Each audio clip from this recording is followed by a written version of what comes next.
శివ మహిమ, భక్తి, శక్తి, శాంతి కథ. భక్తి ఉంటే శివుడు దూరం కాడు, కానీ అహంకారం ఉంటే శివుడు కూడా పరీక్షిస్తాడు. పూర్వకాలంలో హిమాలయాల పాద ప్రాంతంలో ఒక చిన్న గ్రామం ఉండేది. ఆ గ్రామం పేరు శివగిరి. అక్కడి ప్రజలు భక్తిపరులు, సాదాసీదా జీవనం గడిపేవారు. ఆ గ్రామంలో పాత శివాలయం ఉండేది. ఎవరికైనా కష్టం వస్తే వారు ఆ శివాలయానికి వెళ్ళి ప్రార్థించేవారు. ఆ ఆలయంలో ఒక మహత్తరమైన శివలింగం ఉండేది. అది చాలా పవిత్రమైనది. అందరూ నమ్మేవారు. రామయ్య ఒక పేద రైతు, కానీ అత్యంత భక్తుడు. లక్ష్మి రామయ్య భార్య, సహనంతో కూడిన స్త్రీ. రాజు వారి కుమారుడు. సేతుపతి గ్రామంలోని ధనవంతుడు, అహంకారి.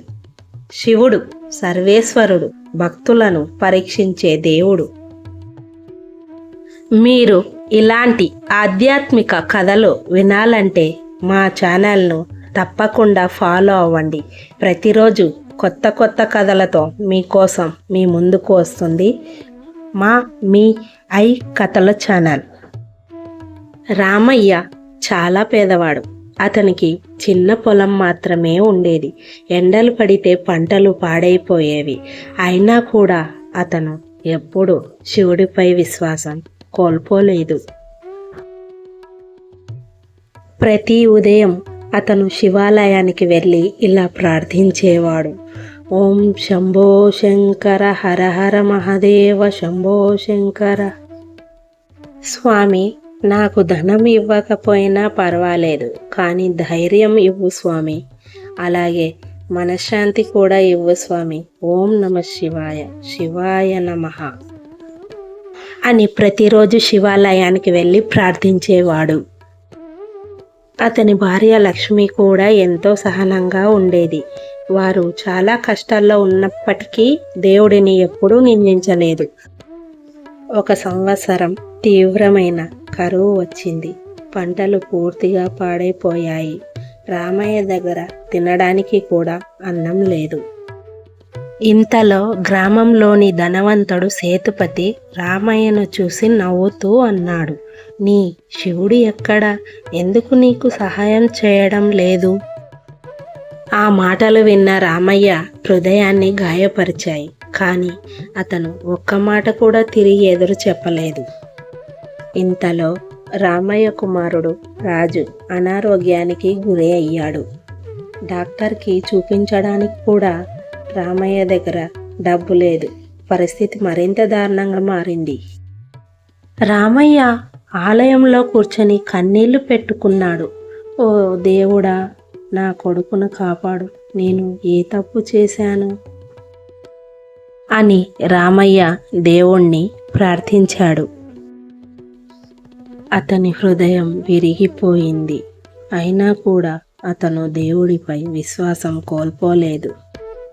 లక్ష్మి అతనిని ఓదారుస్తూ చెప్పింది: మనకు దేవుడు పరీక్ష చేస్తున్నాడు. ఆయన మనల్ని వదిలిపెట్టడు. మనకు పరీక్షలు ఇస్తున్నాడు, కానీ వదిలిపెట్టడు. ఆ రాత్రి ఒక వృద్ధుడి రూపంలో శివుడు రామయ్య ఇంటికి వచ్చాడు.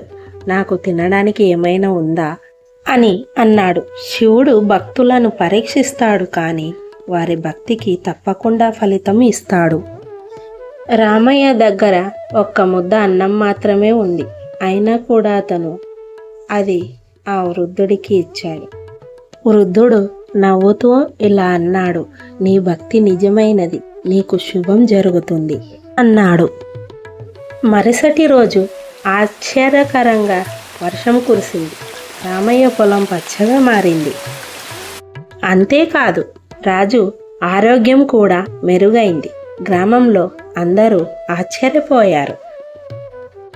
సేతుపతి తన తప్పును గ్రహించాడు. రామయ్య వద్దకు వచ్చి క్షమాపణ కోరాడు. నేను అహంకారంతో మాట్లాడాను, నన్ను క్షమించు అని అన్నాడు. రామయ్య నవ్వుతూ సేతుపతితో ఇలా అన్నాడు: దేవుడి దగ్గర అందరం సమానమే అని. నీతి. భక్తి అంటే కష్టాల్లో కూడా దేవుణ్ణి నమ్మడం. అహంకారం మనిషిని కింద పడేస్తుంది. దానం, దయ ఇవే నిజమైన సంపద. దేవుడు ఎప్పుడూ భక్తులను పరీక్షిస్తాడు కానీ వదిలిపెట్టాడు. రామయ్య కుటుంబం ఆనందంగా జీవించింది. వారు ఎప్పటికీ శివుడి భక్తిని వదలలేదు. గ్రామంలో అందరూ ఒకే మాట చెప్పారు: శివుడి కృప ఉంటే అసాధ్యం అనేదే లేదు అని. ఇలాంటి మరిన్ని భక్తి కథలు, శివపురాణం కథలు వినాలంటే మా ఆయి కథలు ఛానల్ను తప్పకుండా సబ్స్క్రైబ్ చేయండి. లైక్ అండ్ షేర్ చేయండి. సబ్స్క్రైబ్ చేయండి. మీ అభిప్రాయాన్ని కామెంట్స్లో చెప్పండి. ధన్యవాదాలు. హాయ్ ఫ్రెండ్స్, చాలామంది సబ్స్క్రైబర్లు వీడియోస్ని చూడట్లేదు. లైక్, షేర్, సబ్స్క్రైబ్ చేయట్లేదు ఫ్రెండ్స్. సబ్స్క్రైబ్ చేసి మా ఛానల్కు హైక్ ఇవ్వండి ఫ్రెండ్స్. మీ సపోర్టే మాకు ఎంతో ఆనందాన్ని ఇస్తుంది, మా జీవితాలను మార్చేస్తుంది ఫ్రెండ్స్. ఓం నమ శివాయ. శివాయ నమః. ధన్యవాదాలు.